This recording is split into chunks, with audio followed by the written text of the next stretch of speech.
Nous allons maintenant nous intéresser à la question de l'identification des conventions dites réglementées soumises à contrôle.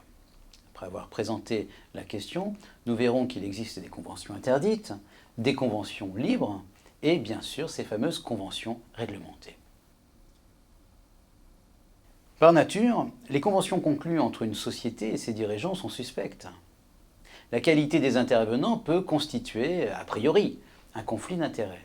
Et on comprend aisément que les dirigeants d'une société, en raison du pouvoir qu'ils détiennent ou de l'influence qu'ils exercent, soient susceptibles de privilégier leur intérêt personnel au détriment de celui de la société. Par exemple, un administrateur achète à bas prix un actif de la société. Un directeur général fait embaucher sa femme à des conditions sans doute trop avantageuses. Ou encore, le président du conseil d'administration fait acheter par la société les participations qu'il détient dans une autre société qui est en difficulté. Alors bien sûr, on ne peut interdire tout contrat entre la société et ses dirigeants sociaux, à commencer par le contrat de travail. Et puis dans certains cas, la convention passée peut être tout à fait profitable pour la société.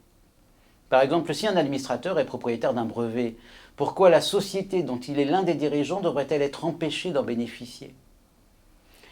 Le Code de commerce adopte une position de principe, celui de la normalité de l'acte qui est passé entre le dirigeant et la société. Et ainsi, on distingue trois catégories de conventions. Conventions interdites, conventions libres et les conventions réglementées. Tout d'abord donc, les conventions interdites. Les conventions interdites sont bien évidemment les plus dangereuses pour le patrimoine social. Elles sont limitativement prévues par la loi pour chaque forme sociale. Il s'agit de tout emprunt d'un dirigeant auprès de la société, de tout découvert en compte courant ou autrement consenti par la société à l'un de ses dirigeants, du cautionnement ou de l'aval par la société des engagements d'un dirigeant envers les tiers. Le cercle des dirigeants concernés est large. Pour les SA, il s'agit des administrateurs, personnes physiques, des représentants permanents des personnes morales, administrateurs, des membres du conseil de surveillance, le cas échéant, s'il y en a un, du président, du directeur général, des directeurs généraux délégués. Et pour les SARL, il s'agit du gérant. Et pour les SAS, du président et des éventuels autres dirigeants. Mais les descendants, les ascendants et les conjoints sont également concernés par l'interdiction, ainsi que toute personne qui aurait été interposée entre le dirigeant et la société. La sanction est la nullité absolue de la convention interdite. Tout intéressé peut agir en nullité, y compris le dirigeant qui l'a conclue. Outre l'annulation de la convention, le dirigeant peut engager sa responsabilité civile pour la faute que constitue la conclusion d'une convention interdite. Il peut aussi être poursuivi pénalement, dans certains cas, et notamment au titre de l'abus du crédit ou des biens sociaux. Intéressons-nous maintenant aux conventions libres. A l'inverse, certaines conventions entre la société et ses dirigeants peuvent être librement conclues. Aucune autorisation n'est nécessaire pour les conventions portant sur des opérations courantes conclues à des conditions normales. Ces deux conditions sont cumulatives. Les opérations courantes sont celles qui sont effectuées par la société d'une manière habituelle dans le cadre de son activité ordinaire.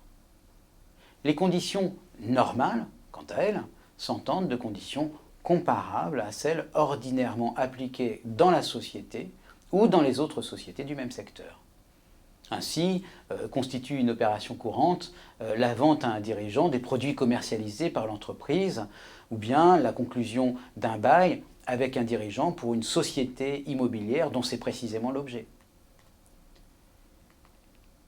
Les conventions qui ne sont ni interdites ni libres sont réglementées par défaut. Concrètement, cela signifie qu'elles sont soumises à une procédure spécifique qui est destinée à les contrôler.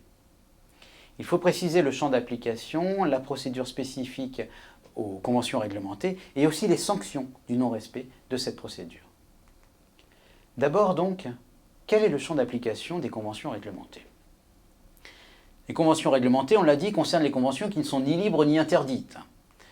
Il s'agit des conventions qui sont conclues directement ou par personne interposée entre la société, d'une part, et d'autre part, les dirigeants que l'on a déjà cités.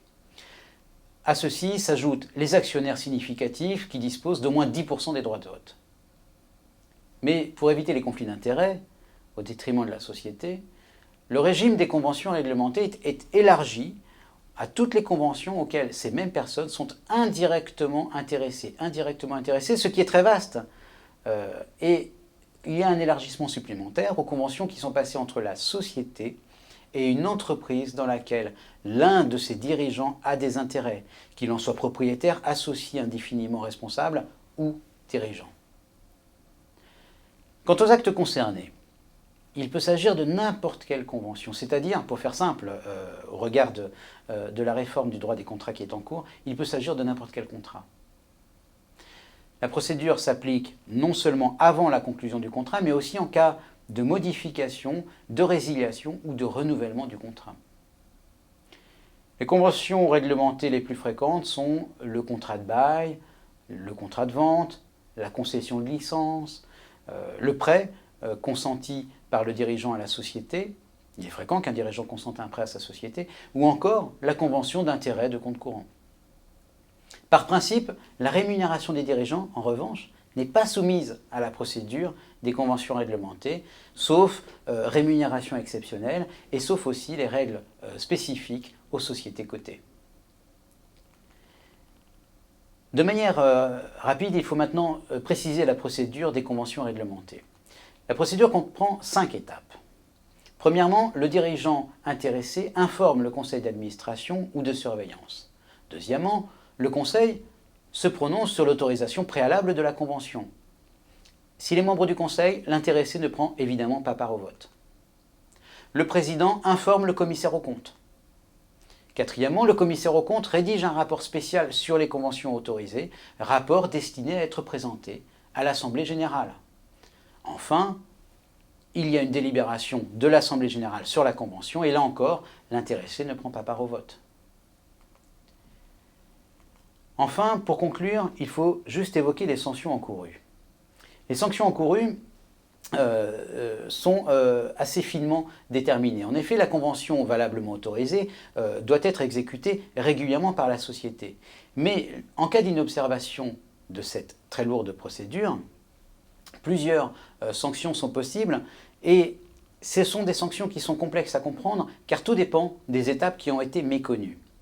On va faire simple. On va distinguer 2 cas. Premier cas, soit le Conseil n'a pas autorisé la convention, soit parce qu'il l'a refusée, soit parce qu'il n'en a même pas été informé. Dans ce cas, la nullité de la convention est encourue pendant 3 ans, mais seulement si elle a eu des conséquences dommageables pour la société. Deuxième cas de figure, soit le Conseil a autorisé la convention, mais le vice intervient ensuite. Par exemple, le commissaire aux comptes ou l'Assemblée ne s'est pas prononcé. La convention alors est valable, mais le dirigeant intéressé est personnellement responsable des éventuelles conséquences dommageables pour la société.